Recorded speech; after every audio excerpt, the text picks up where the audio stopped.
Hello Anantapur, welcome back to my channel. All of you good morning అండి. ఈ video ద్వారా Anantapuram tomato market యొక్క stock information తెలియజేస్తున్నాను. ఇది మీరు గమనించుకోగలరు. ఇది కేవలం స్టాక్ ఇన్ఫర్మేషన్ మాత్రమే, ఎందుకంటే ఇంకా ఆక్షన్ అనేది స్టార్ట్ అవ్వలేదు. ఆక్షన్ స్టార్ట్ అయిన తర్వాత ప్రైజెస్ ఇన్ఫర్మేషన్ నెక్స్ట్ వీడియో ద్వారా షేర్ చేస్తాను. సో ముందుగా ఈరోజు డేట్ వచ్చేసి 21వ తేదీ జూలై నెల 2025 సంవత్సరం. అండ్ ఈ రోజు వచ్చేసి స్టాక్ అయితే పెరిగిందండి. తమ్నైల్లో మీరు చూసి ఉంటే కనుక తెలిసి ఉంటుంది, అర్థమైపోయి ఉంటుంది. సో ఓకే ఫ్రెండ్స్, అనంతపురంలో వచ్చేసి వర్షాలు అయితే పడుతున్నాయండి. అండ్ నెక్స్ట్ పక్కనున్న రాష్ట్రాల్లో కూడా ఎక్కువ పెద్ద భారీ మొత్తంలో వర్షాలు అయితే పడుతున్నాయి. బట్ అనంతపురంలో డ్యామేజ్ అయ్యే వర్షాలు అయితే కాదండి. ఇది కూడా మీరు గమనించుకోగలరు. అంటే ఫార్మర్స్ అన్న వాళ్ళు అడుగుతున్నారు ఎంత మొత్తంలో వర్షం పడుతుంది అని. పొలాల్లో తక్కువ వర్షం పడుతుంది, అండ్ పల్లెల్లో అంటే విలేజెస్లో ఎక్కువ వర్షం, అంటే మనుషులు ఉండే చోట ఎక్కువ వర్షం పడుతుంది. సో అవసరమైన చోట కంటే అవసరం లేని చోట వర్షం పడుతుంది అని నా ఉద్దేశము.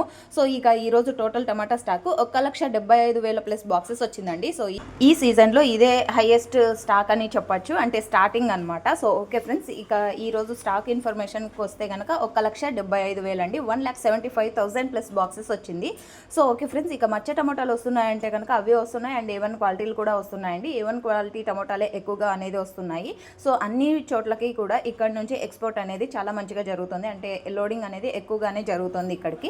సో ఓకే ఫ్రెండ్స్, ఇది ఇన్ఫర్మేషన్. నెక్స్ట్ వీడియో ద్వారా ప్రైజెస్ ఇన్ఫర్మేషన్ షేర్ చేస్తాను. అండ్ వర్షం అయితే కంటిన్యూగా పడుతుంది, అప్పుడప్పుడు మాత్రమేనండి. అది ఒక పల్లెలో పడుతుంటే ఇంకా పక్కనున్న పల్లెలో అస్సలు పడడం లేదనమాట. సో వర్షం కోసం చాలామంది ఫార్మర్స్ వెయిట్ చేస్తున్నారని కూడా చెప్పొచ్చు. అండ్ ఇది ఇన్ఫర్మేషన్. నచ్చితే లైక్ చేయండి వీడియోని. డైలీ ఇన్ఫర్మేషన్ కోసం సబ్స్క్రైబ్ చేయండి మన ఛానల్ని. And thank you.